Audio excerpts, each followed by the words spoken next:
तो फिल्म की शुरुआत में हम मीरा बंसल नामक लेडी को देखते हैं जो कि ध्यान कर रही होती है, लेकिन बाहर बार बार कौवे आवाज कर रहे थे। इससे परेशान होकर मीरा बाहर जाती है, जहां का नजारा देख के वो बहुत शॉक्ड हो जाती है। अब मीरा क्या देखी वो तो हमें फिलहाल नहीं दिखाया जाता, लेकिन हम मीरा के फेस के ऊपर खून टपकता देखते हैं, which tells us कि यहाँ कुछ बहुत भयानक हुआ था। अगले सीन में हम इंस्पेक्टर जटिल यादव को बंसल परिवार के फार्म हाउस पे आते देखते हैं और यहाँ बंसल परिवार के सभी लोग मंत्र जाप या ध्यान में लगे हुए थे। दरअसल ये पूरा परिवार किसी गुरु माँ में मानता था और गुरु माँ ही इन सबको ध्यान करवा रही थी। जटिल यादव यहाँ एक बच्चे की तस्वीर भी लगा देखता है जिसपे माला चढ़ा हुआ था, यानी इस परिवार का कोई बच्चा अब इस दुनिया में नहीं रहा। तभी जटिल की मुलाकात परिवार के पीए रजत सेठी से होती है और वो इस परिवार के बारे में काफी कुछ बताते हैं। तो इस परिवार के हेड थे महिंदर बंसल और ये परिवार एक बहुत ही जानी मानी न्यूज़पेपर कंपनी चलाती है जिसका नाम है प्रभात मंथन। महिंदर बंसल के बेटे का नाम प्रशांत बंसल है और जिस मीरा को हम देखे थे वो फिलहाल कंपनी की सीएफओ है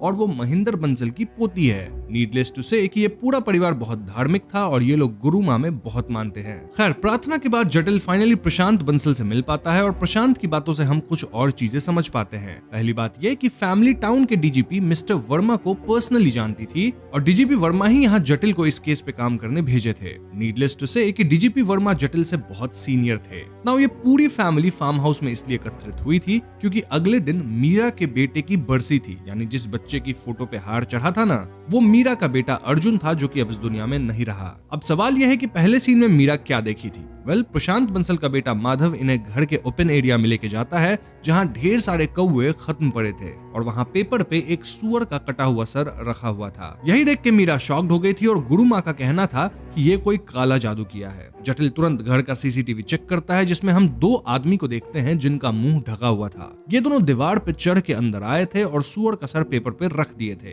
घर पे दो गार्ड्स भी थे जिनके नाम थे ओम प्रकाश और उमेश यादव और इन दोनों की नाइट ड्यूटी थी जिस वजह से दोनों कल्प्रिट्स को नहीं पकड़ पाए। रही बात की कौवे कैसे खत्म हुए, महिंदर बंसल रोज कौवे को खिलाते थे और जरूर कौवे के पानी में ही कुछ मिलाया गया था जिसे पीकर उनका ये हाल हुआ। जटिल तुरंत ही एविडेंस कलेक्ट करवाते हैं इंक्लूडिंग वाटर सैंपल जिसे कौवे पिए थे। साथ ही इस जगह से थोड़ी दूर पे मॉल रोड था जहां दो सीसीटीवीज थे और वहां की फुटेज से शायद कल्प्रिट्स का हमें पता लग जाए क्योंकि कल्प्रिट्स भागे होंगे मॉल रोड की तरफ से ही। तभी जटिल को लोगों के चिल्लाने की आवाज आती है जिसे चेक करने वो अपने जूनियर इंस्पेक्टर नंदू के साथ जाता है। यहाँ हम इसी फैमिली के एक लड़के आरव को देखते हैं जो कि अजीब तरह से चिल्ला रहा था, ऊट पटांग बातें बोल रहा था, इनफैक्ट फैमिली मेंबर्स पे ही हमला कर रहा था। जटिल तुरंत आरव को डिटेन करते हैं और उसे कंट्रोल में लाते हैं। तभी मीरा आती है और वो जटिल से आरव को छोड़ने कहती है। साथ ही वो आरव से कहती है कि तुम्हें अगर यहाँ से जाना है तो जाओ, तुम्हें कोई नहीं रोकेगा। हम इनिशियली समझ नहीं पाते कि आरव ऐसा क्यों बिहेव कर रहा था, लेकिन तुरंत ही सिचुएशन क्लियर होती है। फार्म हाउस का गार्ड उमेश बताता है कि इस फार्म हाउस पे आरव को ही आइसोलेट करके अलग से रखा जाता है क्योंकि वो एक ड्रग एडिक्ट है। हम यहाँ कुछ और बात जान पाते हैं कि मीरा की पर्सनल हेल्पर काजल नाम की औरत है जो कि मीरा के साथ फार्म हाउस पे आई है। साथ ही यहाँ काजल की मम्मी भी उसके साथ है। इस घर की फैमिली ट्री कैसी है, मतलब यहाँ कौन कौन से मेंबर्स हैं,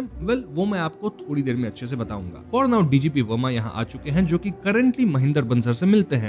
महिंदर इस सब के लिए राजेश बंसल को ब्लेम कर रहे थे क्योंकि उनका मानना था कि राजेश बंसल ही महिंदर बंसल की कंपनी को खाने के लिए ये सब करवा रहा है। इस पॉइंट पे गुरु माँ महिंदर बंसल को शांत रहने कहती हैं और इस सीन से हम समझ पाते हैं कि गुरु माँ का इस परिवार पे अच्छा खासा कंट्रोल है। वो कहती है कि जो कुछ होना है वो तो होके ही रहेगा। अब दोस्तों यहाँ मैं आपको थोड़ा फैमिली स्ट्रक्चर समझा देता हूँ ताकि आप कहानी को इजीली समझ सकें। तो यहाँ सबसे एल्डर है महिंदर बंसल जिनके बड़े भाई भी थे जो कि शायद अब इस दुनिया में नहीं रहे और उस बड़े भाई का जो बेटा है ना वो है राजेश बंसल जो कि फिलहाल न्यू राइज टीवी नाम से चैनल चलाता है। तो राजेश और महिंदर बंसल के वंश के बीच प्रभात कंपनी को लेकर जंग छिड़ी हुई है जहाँ पेपर वाला बिजनेस फिलहाल महिंदर बंसल और उनके बच्चे के हाथ में है, वहीं राजेश न्यूज चैनल चला रहा है। अब महिंदर बंसल के भी दो बेटे हैं, देन उनके भी बच्चे हैं, हुआ रिहान, आरव आस्था, देन पोती मीरा भी है और इसी तरह से सब रिलेटेड है, मतलब ये सब एक ही फैमिली में है। एक और इम्पोर्टेंट बात ये कि राजेश बंसल एक्चुअली में डीजीपी वर्मा का दोस्त है, सो वी कैन से कि डीजीपी वर्मा इस केस में पर्सनली इन्वॉल्व्ड है। नाउ वी टॉक अबाउट जटिल, वो अब तक अनमैरिड है जिस बात से जटिल की माँ उससे खुश नहीं है। जटिल यहाँ एक राधा नाम की लड़की को पसंद करता है और राधा और कोई नहीं बल्कि पिछली रात अकेली है मूवी की एक कैरेक्टर है। अगर राधा के बारे में आपको और भी डिटेल जानना है तो आप कमेंट्स में बता दीजिएगा, मैं पिछली फिल्म की एक्सप्लेनेशन भी लेके आ जाऊंगा। ऐसे भी इस फिल्म में राधा वाला प्लॉट बिल्कुल साइड प्लॉट है जिसका मेन स्टोरी से ज्यादा संबंध नहीं है। तो हाँ, जो छोटे मोटे कनेक्शंस होंगे वो मैं आपको बताता चलूंगा। So yes, coming back to the story, Nandu mall road वाली सीसीटीवी से फुटेज निकलवा लिया था जहां वो दो कल्प्रिट्स क्लियरली दिख रहे थे और वो पोल्ट्री वाली गाड़ी लेके भागे थे। जटिल और नंदू किसी मिश्रा नामक बंदे से बात करके पता लगवा लेते हैं कि उन दो कल्प्रिट्स में से एक बंदा लखन है जो कि पास वाली ही इलीगल बस्ती में रहता है। ये लोग उस इलीगल गरीबों वाली बस्ती में जाते हैं जहां लखन का घर था और पुलिस को देखते लखन भागता है। पुलिस लखन को चेज करती है और फाइनली उसे धर दबोचती है। लेकिन इस चेज के दौरान एक नोट करने वाली बात थी जिसे आप याद रखिएगा, वो ये कि जटिल यहाँ एक औरत से टकराता है और तभी उसे टेंट्स में कुछ बच्चे दिखते हैं जिनको ऑक्सीजन मास्क लगा हुआ था। खैर, लखन के पकड़ाते उसका दूसरा साथी भी पकड़ा जाता है और दोनों की पुलिस स्टेशन में जम के धुलाई होती है। दोनों बता देते हैं कि उन्हें बस एक नंबर से कॉल आया था, कुछ पैसे मिले थे और इंस्ट्रक्शंस ये थे कि उन्हें सुअर कसर कंपाउंड में रख देना है। इन दोनों ने बस इतना ही किया है और इसके अलावा इन्हें और कुछ नहीं पता है। But the interesting thing was कि ये दोनों लड़के न्यू राइज कंपनी में काम करते थे। जी हाँ, वही न्यू राइज टीवी जिसे राजेश बंसल चलाता है। यही बात डीजीपी वर्मा राजेश को बताते हैं और राजेश का कहना था कि ये सब महेंद्र बंसल और उसके फैमिली की चाल है टू फ्रेम हिम। इनफैक्ट ये सब आइडिया उनके परिवार की वो ढोंगी गुरुमा उन्हें देती है। वहीं जटिल घर के सीसीटीवी कैमरास को चेक करवा रहा था जब उसे पता लगता है कि घर का एक कैमरा ऑफ था जो कि टूल शेड के ऊपर वाला कैमरा है। इस कैमरा को इसलिए बंद करवाया गया था क्योंकि इस कैमरे से मीरा के कमरे में थोड़ा दिखाई देता था जो कि मीरा को पसंद नहीं था। फॉर नाउ इस कैमरा को एक्टिवेट कर दिया जाता है जिसकी फुटेज कंपनी के पास जाएगी, लेकिन गार्ड्स को स्क्रीन पे फुटेज लाने के लिए सिस्टम को अपग्रेड करना होगा और ये काम वो लोग मीरा के बच्चों की बरसी के बाद करेंगे, मतलब अर्जुन की जो बरसी है उसके बाद। पुलिस स्टेशन में जो दो लोग पकड़े गए थे उन्हें बचाने एक वकील आती है और ये थी मिस निशा। और दोस्तों, ये वही औरत है जो कि जटिल से उस इलीगल बस्ती में टकराई थी। ये दो लोग बताते हैं कि भले ये दोनों सुअर का सर रखे थे लेकिन कौवे के खत्म होने में इनका हाथ नहीं था। इनफैक्ट जब ये लोग वहां पहुंचे थे तभी कुछ कौवे उड़ने के बजाय रेंग रहे थे एज इफ वो ड्रग्ड हो। नाउ जिस नंबर से इन दोनों को कॉल आया था वो सिम PMPL नामक कॉर्पोरेट कंपनी के नाम पे रजिस्टर्ड थी। PMPL बोले तो प्रभात मंथन प्राइवेट लिमिटेड, यानी कि दोनों को फोन करने वाला कोई बंसल परिवार से ही था। ये पता लगता है जटिल तुरंत बंसल परिवार के घर पे जाता है और वहां गार्ड्स दरवाजा खोल ही नहीं रहे थे। जटिल मेन गेट कूद कर अंदर जाता है जहां वो सिक्योरिटी वाले कमरे में उमेश को सोया पाता है। बहुत उठाने के बाद उमेश उठ पाता है एज इफ उसे कुछ दवा वगैरह देके सुलाया गया हो। फिर एकदम से जटिल खिड़की के बाहर मीरा को खड़ा देखता है जिसके ऊपर खून के छींटे थी और वो कह रही थी कि सब खत्म हो गया, सब चले गए। जटिल तुरंत मीरा को उमेश के साथ वहीं गार्ड रूम में रहने कहता है और वो खुद घर के अंदर जाता है। सबसे पहले जटिल से आस्था मिलती है और वो बताती है कि वो और रिहान एक कमरे में बंद है, बाकियों का उसे नहीं पता। ऊपर जाने पे जटिल गार्ड ओम प्रकाश को देखता है जो कि खून से लथपथ था एज इफ उस पे भारी हमला किया गया हो। देन बंसल परिवार के बाकी मेंबर्स अपने अपने बेडरूम में खत्म पड़े थे। कुछ लोग कॉरिडोर तक भाग के आए थे और वहां खत्म थे। इनफैक्ट सबके मुंह पे कवर था और उनको बेरहमी से खत्म किया गया था। बस एक आरव नीचे पूल में गिर के खत्म हुआ था। इन शॉर्ट बंसल परिवार के 6 लोग खत्म हो चुके थे और उनका एक गार्ड ओम प्रकाश बुरी तरह से घायल था। जटिल तुरंत पुलिस को इन्फॉर्म करता है और कुछ ही देर में पूरी फोर्स यहाँ आती है। फोर्स में एसपी चौहान भी थे जिन्हें इस केस का चार्ज दिया जाता है और एसपी चौहान शुरू से ही जटिल के काइंड ऑफ अगेंस्ट थे। एनीवेज, इसके बाद फोरेंसिक्स की टीम आती है जिसकी इंचार्ज डॉक्टर पानीकर थी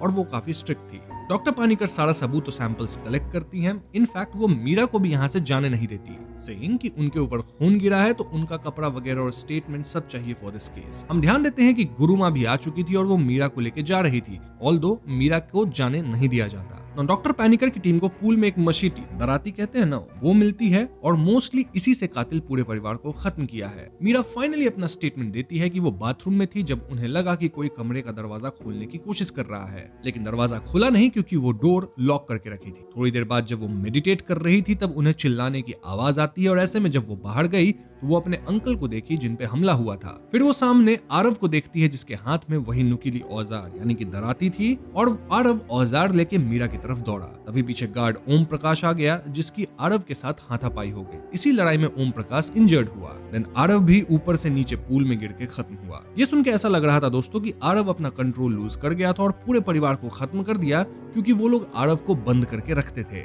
आरव मेंटली भी स्टेबल नहीं था क्योंकि वो 2 बार रिहैब जाके भी ठीक नहीं हुआ था एंड इन जनरल वो एक ड्रग एडिक्ट था। खैर, इसके बाद मीरा आस्था और रिहान को एक कमरे में बंद करती है। रिहान तो सो रहा था, बस आस्था जगी थी। देन मीरा बाहर गार्ड के पास जाती है जहां जटिल उन्हें देखा और फिर आगे की कहानी तो हम जानते ही हैं। अब तक दोस्तों डॉक्टर पैनिकर की टीम की रिपोर्ट आ गई थी और वो बताती है कि कत्ल उसी औजार से हुआ है, मतलब उसी दराती से। इनफैक्ट कातिल इस औजार से बार बार हमला किया on his 6 victims, as if वो इन लोगों से गुस्सा हो, मतलब हेट क्राइम होता है ना, वैसा कुछ। देन आरव जो कि प्राइम सस्पेक्ट है, उसकी नाक में ड्रग्स मिली है, सो इट्स क्लियर कि वो थोड़ी देर पहले ही ड्रग्स लिया था। तो ये case kind of open and shut case है, मतलब क्लियर है कि आरव ही सब खत्म किया है। लेकिन जटिल कहता है कि कुछ विक्टिम्स अपने बेड या लैपटॉप पे खत्म मिले, विच सजेस्ट कि वो लोग स्ट्रगल तक नहीं किए थे, यानी उन सबको किसी तरह का सुलाने वाला दवा दिया गया था। तभी तो घर का दूसरा गार्ड उमेश भी सो रहा था और उठ ही नहीं रहा था। अब आरव भले वॉयलेंट और ड्रगिस्ट था, लेकिन वो इतना स्मार्ट नहीं था कि घर के लोगों को दवा देके सुला दे। यानी इस केस में कातिल कोई और है जो कि आरव को फ्रेम किया है। इनफैक्ट पूरे कांड का मंजर हमें एक दिन पहले ही दिखा दिया गया था, जब कौवे को भी दवा देके खत्म किया गया था। और हाँ, सुअर का सर भी तो घर में डाला गया था। वहां जो पानी कौवे पिए थे उसमें क्लोनाजेपाम ड्रग मिला था, जो कि सोने के लिए या एंजाइटी के लिए लोग लेते हैं। ऐसे में डीजीपी कहते हैं कि डॉक्टर पैनिकर विक्टिम्स की बॉडी में क्लोनाजेपाम ड्रग को ढूंढे। फिर इसके बाद जटिल को मालूम चलता है कि जो 2 लोग सुअर का सर डाले थे, उन्हें एसपी चौहान के कहने पे और मारा पीटा जा रहा था। इस बात से जटिल खुश नहीं था, क्योंकि जटिल समझता था कि ये दोनों बस पैसे के लिए छोटा कांड किए थे, लेकिन कत्लों में इन दोनों का हाथ नहीं है। लेकिन दोस्तों एसपी चौहान तो बिना मतलब इन दोनों को पिटवा रहे थे, ताकि ये दोनों कन्फेस कर दे कि यही कत्ल किए हैं और केस को तुरंत बंद किया जा सके। अब यहाँ से जटिल फॉरेंसिक टीम के पास जाते हैं, जिन्हें एक विक्टिम माधव बंसल का लैपटॉप भी मिला था, जिसपे वो काम कर रहे थे। लैपटॉप के डेटा से पता चलता है कि प्रभात कंपनी 2000 करोड़ की ट्रांजैक्शंस करने वाली थी to another company named INB।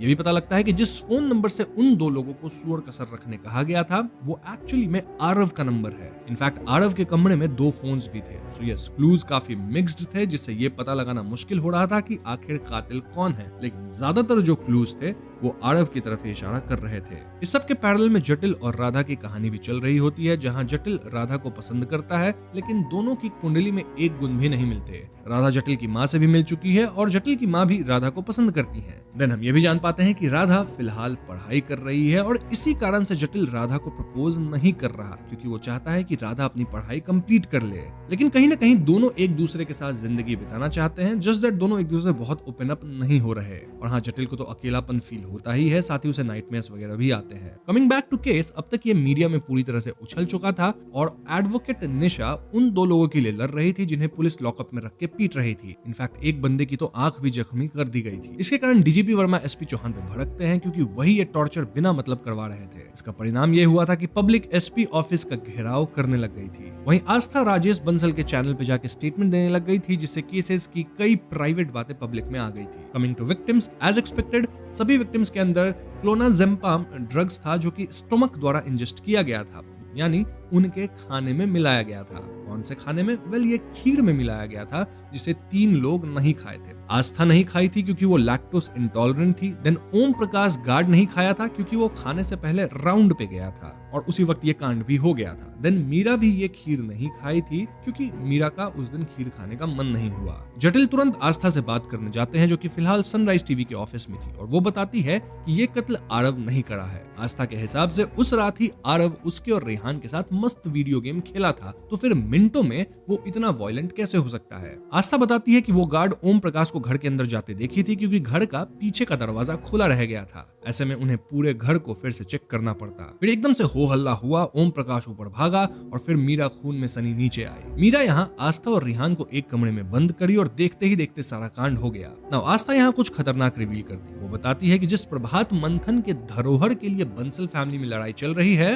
वो तो ऑलरेडी खत्म होने को है। जी हाँ दोस्तों, मीरा बंसल कंपनी के एसेट्स पे लोन लेकर कंपनी को ऑलमोस्ट खत्म कर चुकी है, और ऐसा वो अपने बेटे अर्जुन के खत्म होने के बाद ही की। आस्था के हिसाब से ये सब कांड वो गुरु माँ करवा रही है, जो कि एक नंबर की ढोंगी है, और वो कंपनी का सारा पैसा अपने नाम करना चाहती है। गुरु माँ घंटों आरव के साथ कमरे में बंद रहती थी, ये बोल के कि वो ध्यान वगैरह से आरव को ठीक कर देंगी, लेकिन शायद वही आरव को भड़काई होगी या कुछ तो ऐसा की है जिससे ये कांड हुआ। गुरु माँ ही शायद आरव के नाम पे फोन ली होगी, उसी से सब कुछ सेटअप करवाई होगी। मतलब इन शॉर्ट आस्था को पूरा शक गुरु माँ पे था। फिर इसके बाद हम गुरु माँ के देख रेख में परिवार के 6 लोगों का अंतिम संस्कार होते देखते हैं। दिन जटिल गुरु माँ से बात करने जाता है, जहाँ वो गुरु माँ से पूछता है कि जिस खीर में ड्रग्स मिलाया गया था वो गुरु माँ का ही प्रसाद था। गुरु माँ कहती है कि खीर तो घर के रसोई में ही बनता है, तो इसमें मैं कैसे मिलावट कर सकती हूँ। गुरु माँ का मानना था कि आरव ही सबको खत्म किया है और यहाँ वो पहेलियों में बात कर रही थी। इनफैक्ट वो जटिल से भी कहने लगती है कि तुम अकेलेपन से जूझ रहे हो, रात को सो नहीं पाते हो, ये वो, और जटिल ये सब सुन के यहाँ से निकल लेता है। ना इसके बाद घर में मीरा का हस्बैंड आता है जो कि लंदन में पीडियाट्रिक ऑन्कोलॉजिस्ट है। वो अपने बेटे के बरसी पे नहीं आए थे क्योंकि वो मीरा से फिलहाल अलग है, ऐसे भी लंदन में रह रहे हैं और वो बंसल फैमिली से काइंड ऑफ निकाले गए हैं, मतलब वो खास करके इस फैमिली से दूर ही रहते हैं। ये बताते हैं कि उनके बेटे ने पल्मोनरी कंडीशन डेवलप कर ली थी और जब तक उसे लंदन लाया गया उसकी हालत खराब हो गई कि वो बच नहीं पाया। मीरा के हस्बैंड के हिसाब से भी आरव ही ये काम किया है, मतलब जितने भी कत्ल हुए हैं वो काम, और ऐसा इसलिए क्योंकि ये पूरा परिवार आरव को जानवर की तरह ट्रीट करता था। रही बात की आरव के पिता विवेक बंसल इसके अगेंस्ट कुछ क्यों नहीं बोले, तो इसका जवाब ये है कि विवेक को इस परिवार से निकाले जाने का डर था, इसीलिए वो अपने बेटे आरव के साथ ऐसा होने देते रहे। इसी बातचीत के दौरान मीरा के पति फोन पे क्लोनाजेपम दवा मंगवाते हैं और जटिल तुरंत पूछता है कि दवा आप किसके लिए मंगवा रहे हैं। वो बताते हैं कि ये दवा उनकी बीवी मीरा के लिए है क्योंकि अर्जुन के खत्म होने के बाद मीरा को नींद नहीं आती है। So one thing was clear कि जिस दवा का इस्तेमाल खीर में हुआ था घर वालों को सुलाने के लिए, वो दवा मीरा ही लेती है। खैर इसके बाद डॉक्टर पैनिकर बंसल घर में जाके सब कुछ बताती है कि कत्ल किस तरह से हुआ होगा, मतलब एक डिमॉन्स्ट्रेशन देती है। सबसे पहले कातिल महेंद्र बंसल को खत्म किया था और यहाँ मोस्टली विक्टिम्स कम स्ट्रगल किए क्योंकि वो ऑलरेडी बेहोश थे, लेकिन कुछ विक्टिम्स स्ट्रगल किए थे, लाइक सीमा बंसल जो कि बीच अटैक में उठ गई। देन सीमा का हस्बैंड विवेक बंसल बाथरूम से आया जो कि अपनी वाइफ को बचाने की कोशिश किया, लेकिन कातिल उसे भी स्ट्रगल करते हुए समाप्त कर ही दिया। डॉक्टर पैनिकर यहाँ खून के पैटर्न से काफी कुछ एनालाइज कर रही थी और वो बताती है कि आरव एक्चुअली में औजार लेके चार्ज किया था और ओम प्रकाश नीचे से आया जिससे आरव की हाथापाई हुई। इसी कमोशन में मीरा बंसल नीचे भागी, ओम प्रकाश इंजर्ड हुआ और आरव नीचे पूल में गिर के समाप्त हुआ। सो यू सी, जो बातें बताई गई है बाई मीरा बंसल वो बातें सच तो है।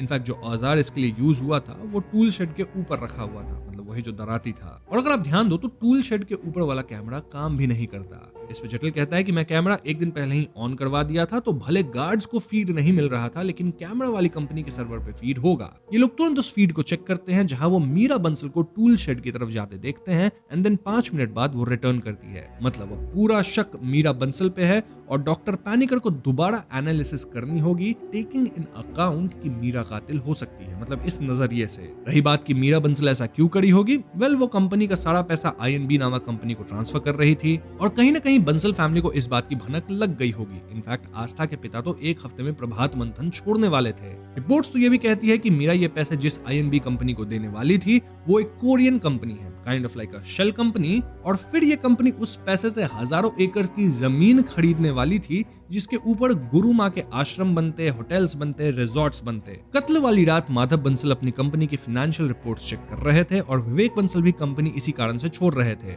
इन शॉर्ट मीरा से अब कोई खुश नहीं था और शायद इसलिए दोस्तों इट्स पॉसिबल कि मीरा और गुरु माँ मिलकर ये सब कत्ल प्लान करी होंगी और ऐसे में इस केस को और भी इन्वेस्टिगेट करने की जरूरत है। जटिल फिर से मीरा से पूछताछ करता है और वो बताता है कि कैसे टूल शेड वाले कैमरे में वो मीरा को उस रात बाहर जाते देखा था। मीरा कहती है कि वो छुप के स्मोकिंग करती है जिस कारण वो बाहर गई थी। मीरा यहाँ गुरु माँ का भी सपोर्ट करती है, सेइंग कि वो तो आरव को ठीक कर रही थी लेकिन आरव ही उनके रास्ते पे ना चल के ऐसे गलत कदम उठाया। इसके बाद जटिल पीए रजत से बात करता है जो कि बताता है कि प्रभात खबर को एक मामूली अखबार से बड़ा ब्रांड मीरा ही बनाई है, लेकिन जब से उनका बेटा अर्जुन खत्म हुआ तब से वो एकदम विचलित हो गई और कंपनी के पैसे ट्रांसफर वगैरह करने लगी। So the question here is कि आखिर मीरा का बेटा अर्जुन किन हालातों में खत्म हुआ जिस वजह से मीरा इतनी विचलित हो गई। ये जानने के लिए जटिल अर्जुन की हेल्थ सर्टिफिकेट वगैरह निकलवाता है और डॉक्टर पैनिकर से चेक करवाता है। डॉक्टर पैनिकर बताती है कि अर्जुन को स्ट्रेप्टोकोकस निमोनिया हो गया था जिससे वो बच नहीं सका। ये 10% केस में ही जानलेवा होता है और अर्जुन को ईयर इन्फेक्शन हुआ करता था जिससे बीमारी के बढ़ने की चांसेस ज्यादा हो जाती है।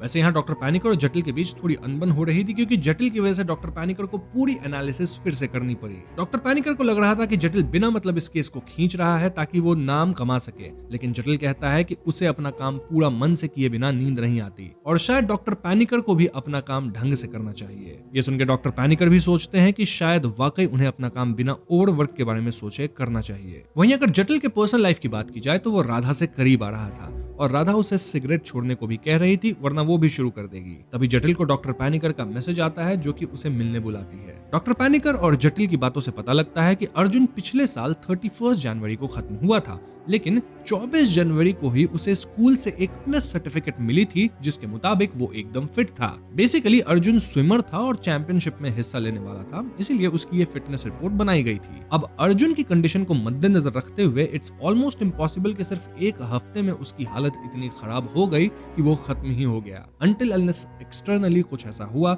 जिससे उसकी हालत एकदम से बिगड़ गई होगी। इनफैक्ट मीरा एक पोस्ट भी डाली थी with her son Arjun around 28 जैन, जब अर्जुन को नेब्यूलाइजर लगा हुआ था, मतलब वो जो ऑक्सीजन मास्क लगाया जाता है ना जब लंग्स वगैरह में कुछ इन्फेक्शन होता है, वैसा कुछ। यानी पिछले साल के 24 जनवरी से 28 जनवरी के बीच ही कुछ तो ऐसा हुआ जिससे अर्जुन एकदम से बीमार पड़ा। तभी जटिल को याद आता है कि जब वो इल्लीगल बस्ती में निशा से टकराया था तब वो कुछ बच्चों को नेब्यूलाइजर के साथ देखा था, मतलब वही ऑक्सीजन मास्क लगाए। इसलिए जटिल डिसाइड्स कि वो निशा से इस बारे में बात करेगा जिन्हें शायद इस सब को लेकर कुछ आइडिया हो। वहाँ जटिल निशा से मिलता है और वो बताती है कि पिछले साल 26 जनवरी को क्या हुआ था। अचानक से अस्पताल में कई बच्चे भर्ती किए गए थे क्योंकि उनके स्कूल में ऐसा कुछ हुआ था जिससे बच्चे बीमार हो गए थे। दरअसल स्कूल में 26 जैन को एक फंक्शन था जिसमें चीफ गेस्ट थी मीरा बंसल। मीरा स्पीच दे रही थी और बच्चे एक कमरे में बंद होकर स्पीच सुन रहे थे। इस कमरे में एक मैन होल कवर था, यानी गटर वाला कवर, जिससे कि कुछ हार्मफुल गैस लीक हुआ। इसी लीकेज के कारण बच्चे बीमार होने लगे। ऐसे भी कमरे में जगह तो थी नहीं, तो सांस कम आ ही रही थी और एकदम से गैस लीक के कारण बच्चों को उल्टियां होने लगी और उन्हें अस्पताल ले जाना पड़ा।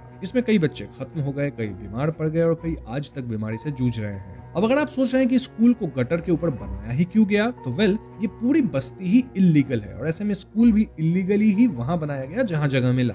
ना आखिर ये जहरीला गैस गटर के अंदर आया कैसे? वेल पास ही में एक रबर बनाने वाली एक कोरियन फैक्ट्री है जो कि ये टॉक्सिक वेस्ट गटर में छोड़ देती है और उसके कारण ही ये हादसा हुआ था। हादसे के बाद फैक्ट्री रातों रात बंद हो गई, सभी एम्प्लॉयज भाग गए और क्योंकि फैक्ट्री विदेशी थी कोई आज तक जान ही नहीं पाया कि फैक्ट्री का मालिक कौन था। इस केस में पुलिस बिना मतलब यहाँ के हलवाई और स्कूल के मास्टर जी पे ब्लेम डाल दी। फैक्ट्री की कोई जांच पड़ताल हुई ही नहीं। Now the interesting part is कि ये स्कूल वाली फंक्शन में मीरा स्पीच देने आई थी जहां वो मीडिया वगैरह की बात कर रही थी कि कैसे मीडिया फोर्थ पिलर है डेमोक्रेसी का। और दोस्तों यहाँ मीरा का बेटा अर्जुन भी आया था जो कि स्कूल के बच्चों में भारत का झंडा बांट रहा था। सो इट्स क्लियर कि अर्जुन भी उस गैस से एक्सपोज हुआ होगा जिससे उसकी हालत इतनी बिगड़ गई कि वो एक हफ्ते में ही समाप्त हो गया। अब ऐसा सुन के हम व्यूअर्स तो यही सोचेंगे ना कि प्रभात ग्रुप अखबार वाले इस इंसिडेंट की रिपोर्टिंग किए होंगे या उस कंपनी की तो धज्जियां ही उड़ा दिए होंगे जिनकी वजह से गैस लीकेज हुआ। लेकिन दोस्तों इसका ठीक उल्टा हुआ। प्रभात मंथन में इस न्यूज को लेके कुछ छपा ही नहीं, रादर इस न्यूज को ना सिर्फ दबाया गया बल्कि पूरा नैरेटिव ही चेंज कर दिया गया। दिस मीन्स कि उस कोरियन फैक्ट्री से कहीं ना कहीं प्रभात ग्रुप मिली हुई थी, तभी वो एक ऐसे न्यूज को दबाई है जिसमें ना सिर्फ बच्चे खत्म हुए बल्कि मीरा बंसल का अपना बेटा भी खत्म हुआ। ये सब सुनकर जटिल पहले उस अवैध शमशान में जाता है जहां इस इंसिडेंट में खत्म हुए बच्चों को दफनाया गया था। देन वो तुरंत फैक्ट्री जाता है और वहां उसे कुछ जले भुने पेपर्स मिलते हैं। इन पेपर्स में कंपनी की डिटेल्स थी और जिस आईएनबी कंपनी को मीरा बंसल पैसे ट्रांसफर करने वाली थी वो यही कोरियन कंपनी थी दोस्तों। So this is how things are connected और इसी वजह से मीरा प्रभात खबर में इस कंपनी के खिलाफ कुछ भी छपने नहीं दी। ये पता लगते फिर से मीरा बंसल से पूछताछ की जाती है और मीरा का जवाब वही सेम था। जटिल क्लियरली कहता है कि उसका शक मीरा पे ही है क्योंकि मीरा की स्टेटमेंट्स में वो कुछ ज्यादा ही लकी दिख रही है। आई मीन समहाउ वो खीर भी नहीं खाई। देन कत्ल के वक्त सिर्फ मीरा का कमरा लॉक्ड था जिस कारण कातिल उस पर हमला नहीं कर पाया और जब हमला हुआ तो समहाउ गार्ड ओम प्रकाश आके मीरा को बचा भी लिया। इनफैक्ट खीर में जो सुलाने वाली दवा मिली थी वो सेम दवा है जो कि मीरा लेती है। आई मीन अब नहीं लेती वो रेगुलरली, लेकिन पहले लेती थी ये दवा और मीरा के पास ये दवा होती है। ओवरऑल ये सब मान पाना थोड़ा कठिन था कि मीरा इतनी लकीली उस दिन बची अनटिल मीरा खुद कातिल है। इसके अलावा जटिल ये बात भी उछालता है कि कैसे उनका बेटा खत्म हुआ था और ये सब स्कूल वाले गैस लीक कांड के कारण हुआ था। जटिल यहाँ निशा की मदद से पिछले साल की 26 जनवरी की स्कूल वाली जो इवेंट हुई थी ना उसकी कई तस्वीरें भी लेके आ गया था जिसमें क्लियरली मीरा अपने बच्चे को उठा के भाग रही थी। मीरा अग्री करती है कि उसी टॉक्सिक गैस के कारण उनका बेटा अर्जुन खत्म हुआ और इस पे जटिल पॉइंट आउट करता है कि कैसे वो फैक्ट्री मीरा ही शायद ओन करती होगी इल्लीगली। उस घटना के बाद मीरा को फैक्ट्री, अपने काम, धन और परिवार सबसे नफरत होने लगी, क्योंकि इसके कारण ही उनका बेटा खत्म तो हुआ ही, जस्टिस भी नहीं मिला, वो अखबार में छाप तक नहीं सकी। इसलिए अब वो पूरे प्रभात ग्रुप को बर्बाद कर रही है by taking loan on their assets. In fact सारा पैसा वो इनडायरेक्टली ट्रांसफर करेगी गुरु माँ को, ताकि गुरु माँ अपनी जमीन वगैरह खरीद सके, आश्रम बनवा सके वहां पे, क्योंकि मीरा अब काफी स्पिरिचुअल हो चुकी है। एक तरह से काइंड ऑफ वो पश्चाताप कर रही है अपने पैसे को दान करके। अब यही बात बंसल परिवार को पता लग गई कि मीरा ऐसा कुछ करने वाली है, और इससे पहले मीरा सारे पैसे ट्रांसफर करती, बंसल परिवार वाले मीरा को कन्फ्रंट किए होंगे। तब मीरा प्लान बनाई और पूरे परिवार को अपने बेटे के बरसी के एक दिन पहले ही निपटा दी। ये सुनकर मीरा भड़क जाती है, सेइंग कि भले उसके बेटे के साथ गलत हुआ था, भले वो पैसे ट्रांसफर करने वाली थी, लेकिन वो अपने परिवार वालों को खत्म नहीं की है। ये कह के मीरा चली जाती है और जटिल का ध्यान एक फोटो पे पड़ता है, जिससे वो थोड़ा शॉक होता है। इनफैक्ट इस फोटो को देख के जटिल कहीं ना कहीं केस को सॉल्व कर लिया है। दूसरी तरफ राजेश बंसल गुरु माँ को घेर रहा था, सेइंग कि जो कुछ मीरा उनके नाम करी है वो सब राजेश बंसल वापस लेगा। मतलब अभी नाम हुआ नहीं है, नाम करने वाली है। मीरा ऑलरेडी इंटरोगेशन में फंसती जा रही है और अब गुरु माँ का नाम भी बाहर आएगा कि कैसे वो बंसल परिवार की संपत्ति हड़पने के लिए मीरा को भड़काई होगी। गुरु माँ कहती है कि वो बदनाम होंगी, लेकिन इससे प्रभात ग्रुप भी बदनाम होगा, और राजेश बंसल भी तो बंसल परिवार का ही हिस्सा है ना। मीडिया और पब्लिक उसे भी नहीं छोड़ेगी, तो इस केस में सोच समझ के डिसीजन लेना होगा, वरना सबका क्षति होगा। एसपी चौहान कहता है कि हम इस केस को एकदम सिंपल बना सकते हैं। बेसिकली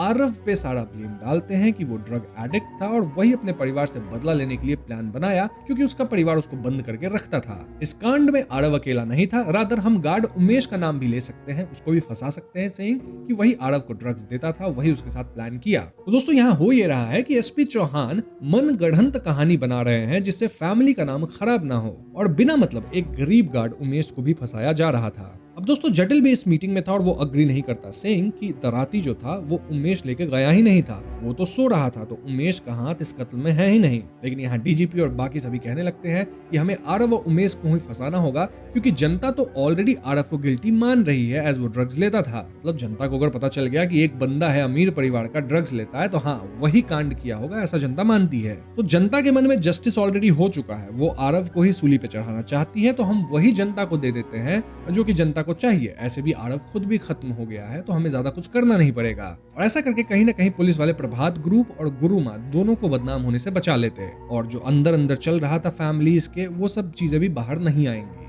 तो ऑफ कोर्स जटिल इस निष्कर्ष से खुश नहीं था, क्योंकि उसे पता था कि आरव या उमेश कातिल नहीं है। या गुरुमा कहती कि इंस्पेक्टर जटिल को अपना नाम चेंज करके जतिन कर लेना चाहिए, क्योंकि एल जो है ना वो बहुत उनको अनसक्सेसफुल बना रहा है। जतिन नाम होगा तो ही वो सक्सेसफुल होंगे, साथ ही उनके ऊपर किसी तरह का बुरा साया है। खैर मूविंग ऑन, हम इतना समझ गए हैं कि अगली सुबह तक मीडिया में पुलिस यही रिपोर्ट करने वाली है जो कि अभी हम डिस्कस किए हैं, और केस का अंजाम यही होने वाला था। मतलब आरव और उमेश को फंसा दिया जाता। और ऐसे में जटिल के पास सिर्फ एक रात का वक्त था actually solve this case. In fact doctor Panicker तक को इस केस से हटा दिया गया था, और अब लोकल फॉरेंसिक टीम इसे हैंडल करने वाली थी। जटिल यहाँ डॉक्टर पैनिकर से आखिरी हेल्प मांगता है, सेइंग कि उसे पता है कि कातिल कौन है। डॉक्टर पैनिकर बस एक बार इस कातिल के पर्सपेक्टिव से फॉरेंसिक जांच करे और ये बता दे कि सब कुछ एकदम सटीक उतर रहा है कि नहीं। डॉक्टर पैनिकर इसके लिए मान जाती है, और जब वो कातिल का नाम सुनती है तो एकदम शॉक में। तो कातिल कौन है वो आपको थोड़ी देर में ही पता चलेगा। तो जटिल यहाँ से सीधे उस अस्पताल में जाता है जहाँ गार्ड ओम प्रकाश भर्ती था, और अब वो होश में आ चुका था। जटिल सीधा ओम प्रकाश से पूछता है कि आखिर वो बंसल परिवार को क्यों खत्म किया। जी हाँ दोस्तों, कातिल था गार्ड ओम प्रकाश,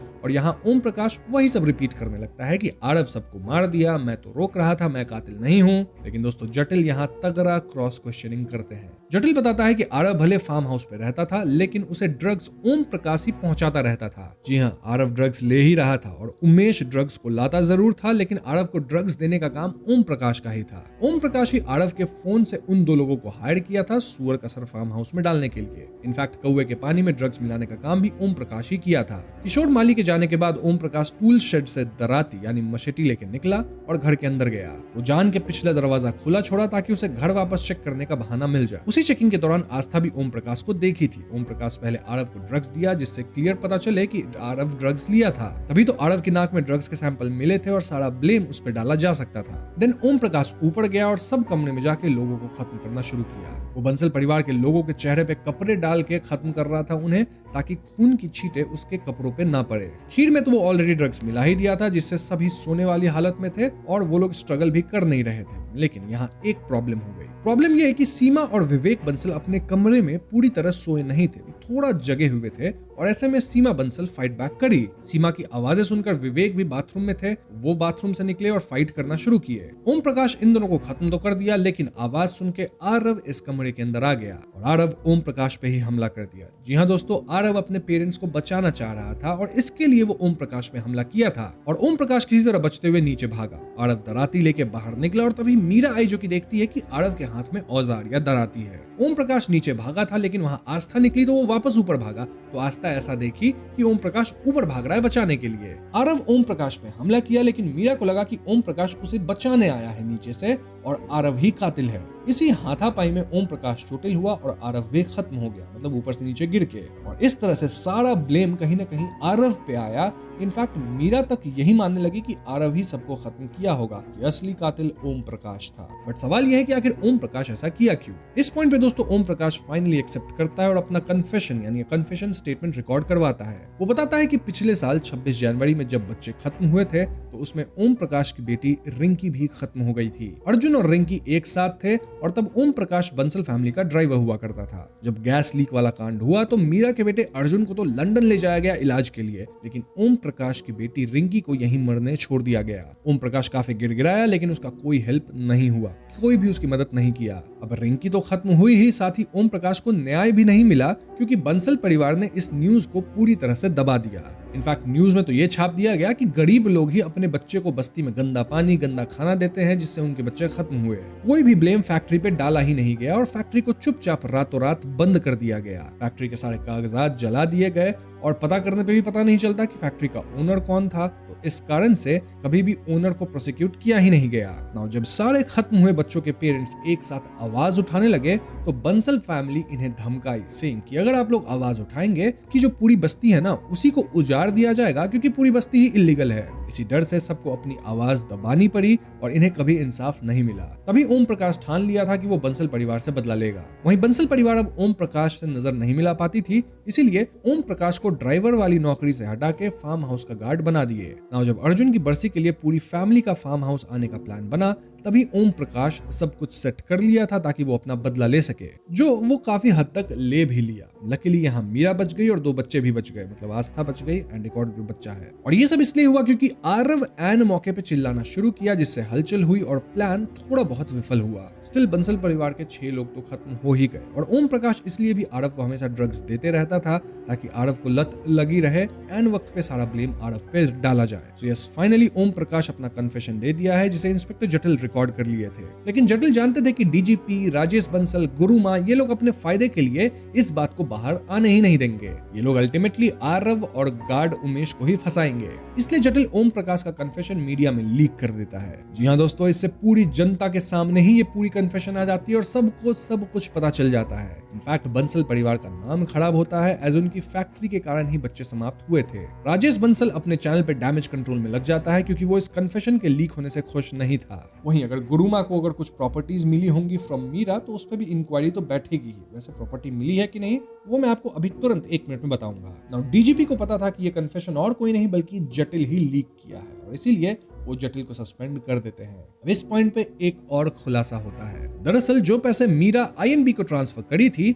वो एक्विजिशन कभी हुई ही नहीं। जी हाँ दोस्तों, माधव को ये पहले ही पता लग गया था, जिससे माधव अपसेट हो गया था, और ऐसे में मीरा सारे एक्विजिशंस को रोक दी थी। मतलब वो जो 2000 करोड़ था वो ट्रांसफर पेपर्स निकले, लेकिन वो ट्रांसफर एक्चुअली में हुआ नहीं। यानी प्रभात ग्रुप की जो धरोहर है वो अब भी इंटैक्ट है। इनफैक्ट वो कोरियन फैक्ट्री भी मीरा के नाम पे नहीं थी। ऐसे में राजेश जो है वो मीरा को धमका नहीं सकता about this factory. But the question is कि वो फैक्ट्री फिर किसके नाम पे थी? टर्न्स आउट महेंद्र बंसल वो फैक्ट्री गुरुमा के नाम पे कर दिए थे, यानी इस फैक्ट्री पॉइजनिंग वाले केस में गुरुमा ही फंसेगी। So yes, Meera is in the clear. In fact उसके पास प्रभात ग्रुप की सारी संपत्ति भी है, और शायद अब वो इस मीडिया हाउस को फिर से लीड करेगी इन अ राइट वे। वो प्रेस में आके अपने स्टेटमेंट्स भी देती है। वहीं जटिल के घर पे हम राधा, उसकी माँ और डॉक्टर पैनिकर को देखते हैं जो फैमिली जैसी हो गई थी। आई मीन इस पूरे केस में जटिल और डॉक्टर पैनिकर ईमानदारी से अपना काम किए थे, नंदू भी किया था, तो हाँ इनका रिलेशनशिप कहीं ना कहीं अच्छा बन गया था। यहाँ राधा जटिल के साथ पूरा जीवन बिताने के लिए अग्री करती है, मतलब शायद दोनों शादी कर सकते हैं। राधा बोलती है कि वो पैरेलल में अपनी पढ़ाई देख लेगी, तो जरूरी नहीं है कि हमें पढ़ाई खत्म होने तक वेट करना पड़े।